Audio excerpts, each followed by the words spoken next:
Einstein were here and we're talking with Einstein, we could talk to him for hours and hours and hours. You know what question will never come out of our mouths?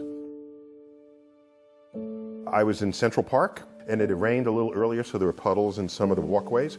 I saw a woman walking with their kid. The kid has galoshes on and a raincoat on, and they're coming down the walkway. And there's this big, juicy, muddy puddle right there. And I said, please let the kid jump in the puddle. You know the kid wants to jump in the puddle. The kid is like 3 or 4. You know the kid, and what does the mother do? She pulls the kid around to prevent that from happening. That's an experiment in cratering. That's what craters happen that way. You splash the water, there's mud, it's fun. You get to see the cause and effect of a force, downward force operating on a fluid.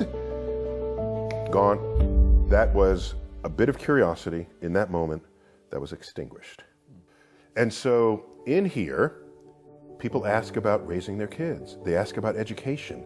So I can just tell you that what has to change with our kids, curiosity, provided it does not kill them. If it meant we had extra work in front of us, I would do that extra work. And I have pretty high confidence that they'll retain that curiosity through the turbulent middle school years into high school. And what is an adult scientist but a kid who's never lost the curiosity? If Einstein were here and we're talking with Einstein, we could talk to him for hours and hours and hours. You know what question will never come out of our mouths? Is, what college did you go to? I want to go to that same college. I bet most of your people who've sat in this chair, it's not about what college they went to. It's about their own initiative, their own drive, their own ambitions, their own curiosity. That is not taught in school, sadly. School, they view you as this empty vessel that they pour information in, and you test it over here, you get a high grade, you're praised. You might even give the commencement speech. Is that who become the shakers and movers of the world? I don't think so. When you come down the steps on the last day of school, you should be sad that school is over, not happy. Saying, gee, I got to go 2 or 3 months without learning anything? And the fact that you're happy that school is over means something is not working in there. You're not enjoying the learning process.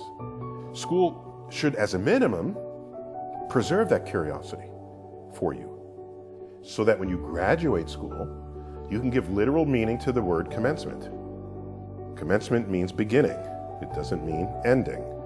And so you leave school and you say to yourself, I now know how to learn.